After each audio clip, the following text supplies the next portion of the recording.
3과 교육제도 1. 알아봅시다. 1번 내용을 듣고 들은 내용이 의미하는 단어를 골라 쓰십시오. 1.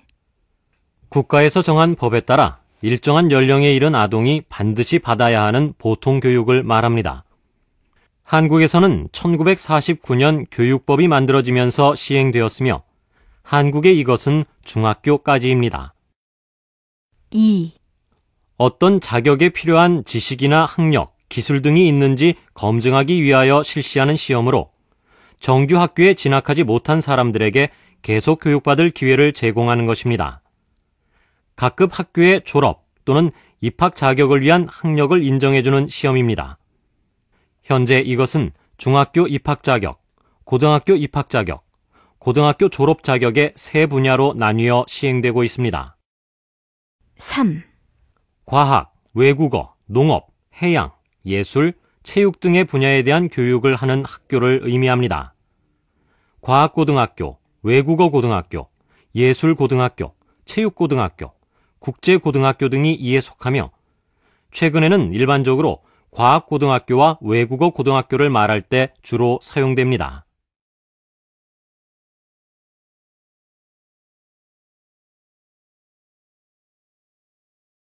2번 대화를 잘 듣고 질문에 답하십시오. 1. 한국의 고등학생들은 학교에서 보통 몇 시까지 공부해요? 보통 오후 9시까지 해요. 그럼 그때까지 수업을 받는 거예요? 아니요. 정규 수업은 4시나 5시쯤 끝나고 저녁에는 스스로 부족한 부분을 보충하는 야간 자율학습이라는 걸 해요. 2. 준영 씨는 영어를 정말 잘하는 것 같아요. 혹시 어학연수 다녀왔어요? 아니요. 외국어 고등학교를 나왔어요. 우와, 외국어 고등학교는 들어가기 어렵다고 하던데 공부를 정말 잘했나 봐요. 그건 아니고요. 어릴 때부터 영어를 좋아해서 다른 과목보다 열심히 공부했어요. 3. 한국도 국립대학에 입학하려면 따로 시험을 보나요? 아니요. 국립대학이나 사립대학에 관계없이 대학 수학능력 시험과 내신 성적으로 대학에 가요.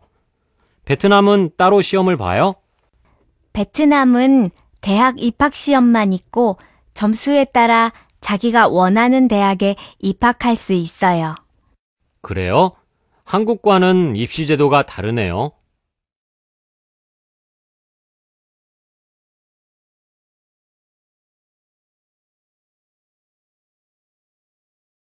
3번 내용을 잘 듣고 질문에 답하십시오. 한국의 현행 교육제도는 초등학교 6년, 중학교 3년, 고등학교 3년, 대학교는 2년 또는 4년을 기간으로 하며 중학교까지 의무 교육을 실시하고 있습니다. 초등학교 입학 전에는 만 3세부터 사설 보육원 놀이방 등에서 교육을 받을 수 있으며 만 4세부터는 유치원에서 교육을 받을 수 있습니다. 교육 과정에 따라 고등학교는 인문계와 실업계로 구분되며 인문계 고등학교에는 대학 진학을 목적으로 하는 학생들이 다니며 실업계 고등학교는 취업에 필요한 기술을 배우려는 학생들이 다닙니다. 이 외에도 특수목적 고등학교가 있습니다. 대학에 진학하기 위해서는 입학시험인 대학 수학능력시험을 봐야 하며 이 시험을 치러야 대학에 입학할 자격이 주어집니다. 한국의 입시는 정시와 수시로 다니는데 정시란 수능 성적으로 지원하는 것이며 수시는 정시 기간 전에 미리 대학에서 정한 일정 기준을 통해 학생을 선발하는 제도를 말합니다.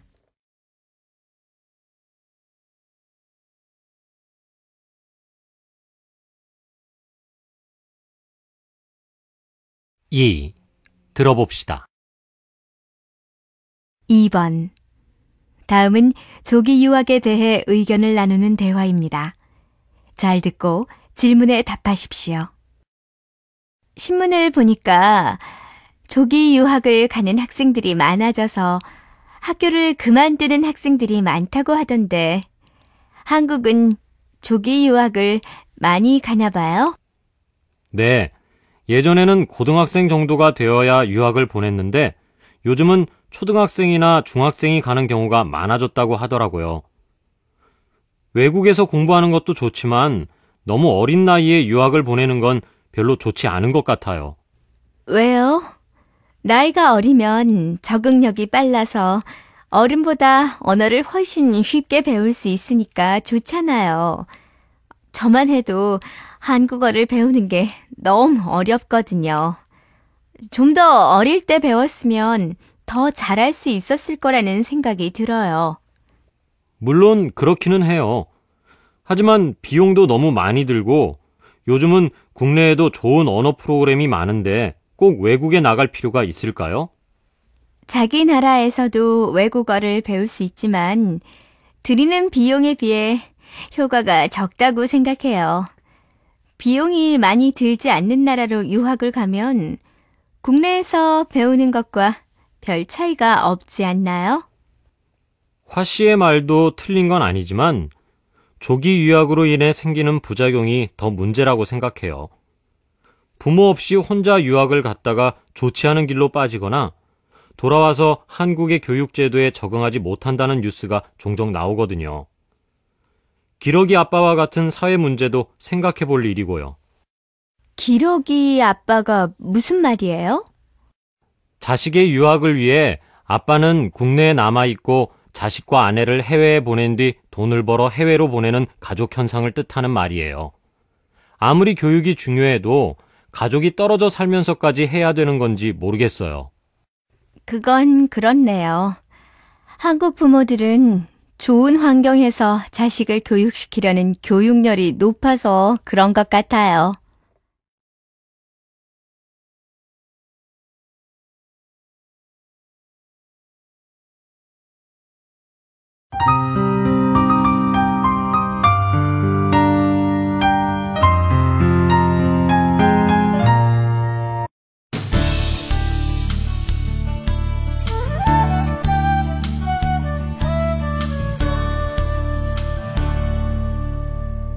(13과) 교육제도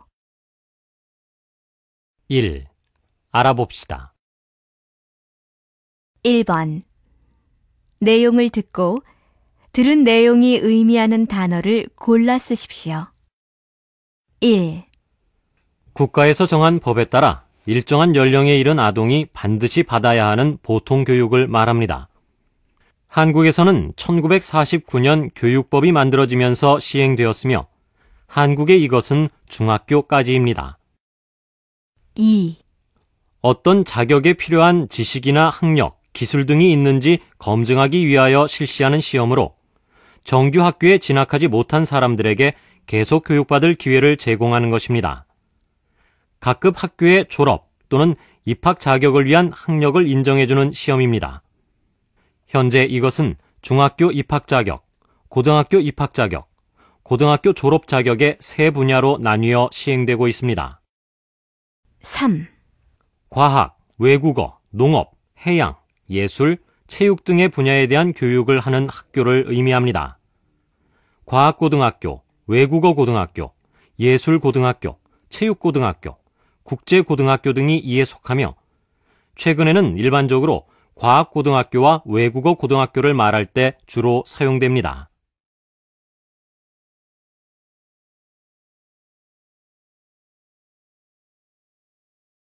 2번.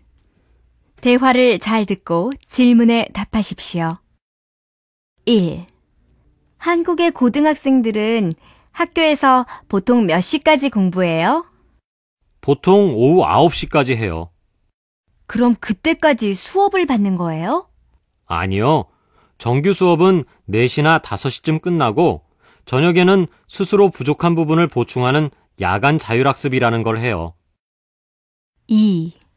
준영 씨는 영어를 정말 잘하는 것 같아요.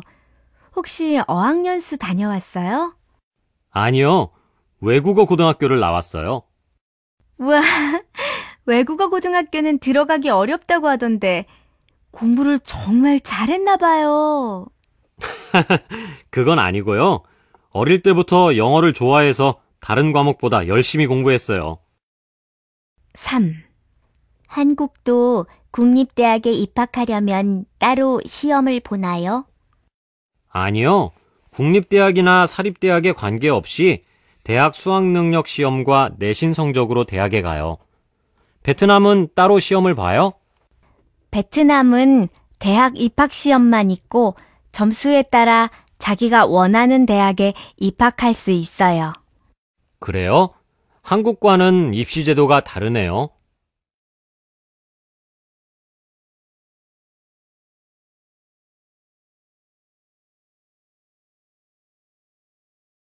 삼 번 내용을 잘 듣고 질문에 답하십시오. 한국의 현행 교육제도는 초등학교 6년, 중학교 3년, 고등학교 3년, 대학교는 2년 또는 4년을 기간으로 하며 중학교까지 의무 교육을 실시하고 있습니다. 초등학교 입학 전에는 만 3세부터 사설 보육원 놀이방 등에서 교육을 받을 수 있으며 만 4세부터는 유치원에서 교육을 받을 수 있습니다. 교육 과정에 따라 고등학교는 인문계와 실업계로 구분되며 인문계 고등학교에는 대학 진학을 목적으로 하는 학생들이 다니며 실업계 고등학교는 취업에 필요한 기술을 배우려는 학생들이 다닙니다. 이 외에도 특수목적 고등학교가 있습니다. 대학에 진학하기 위해서는 입학시험인 대학 수학능력시험을 봐야 하며 이 시험을 치러야 대학에 입학할 자격이 주어집니다. 한국의 입시는 정시와 수시로 다니는데 정시란 수능 성적으로 지원하는 것이며 수시는 정시 기간 전에 미리 대학에서 정한 일정 기준을 통해 학생을 선발하는 제도를 말합니다.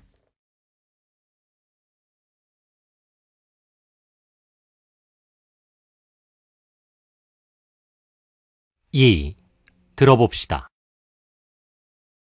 2번 다음은 조기 유학에 대해 의견을 나누는 대화입니다. 잘 듣고 질문에 답하십시오. 신문을 보니까 조기 유학을 가는 학생들이 많아져서 학교를 그만두는 학생들이 많다고 하던데 한국은 조기 유학을 많이 가나 봐요?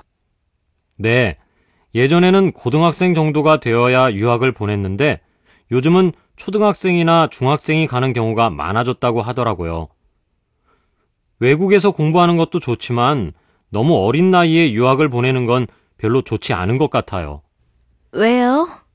나이가 어리면 적응력이 빨라서 어른보다 언어를 훨씬 쉽게 배울 수 있으니까 좋잖아요. 저만 해도 한국어를 배우는 게 너무 어렵거든요. 좀 더 어릴 때 배웠으면 더 잘할 수 있었을 거라는 생각이 들어요. 물론 그렇기는 해요. 하지만 비용도 너무 많이 들고 요즘은 국내에도 좋은 언어 프로그램이 많은데 꼭 외국에 나갈 필요가 있을까요? 자기 나라에서도 외국어를 배울 수 있지만 들이는 비용에 비해 효과가 적다고 생각해요. 비용이 많이 들지 않는 나라로 유학을 가면 국내에서 배우는 것과 별 차이가 없지 않나요? 화 씨의 말도 틀린 건 아니지만 조기 유학으로 인해 생기는 부작용이 더 문제라고 생각해요. 부모 없이 혼자 유학을 갔다가 좋지 않은 길로 빠지거나 돌아와서 한국의 교육제도에 적응하지 못한다는 뉴스가 종종 나오거든요. 기러기 아빠와 같은 사회 문제도 생각해 볼 일이고요. 기러기 아빠가 무슨 말이에요? 자식의 유학을 위해 아빠는 국내에 남아있고 자식과 아내를 해외에 보낸 뒤 돈을 벌어 해외로 보내는 가족 현상을 뜻하는 말이에요. 아무리 교육이 중요해도 가족이 떨어져 살면서까지 해야 되는 건지 모르겠어요. 그건 그렇네요. 한국 부모들은 좋은 환경에서 자식을 교육시키려는 교육열이 높아서 그런 것 같아요.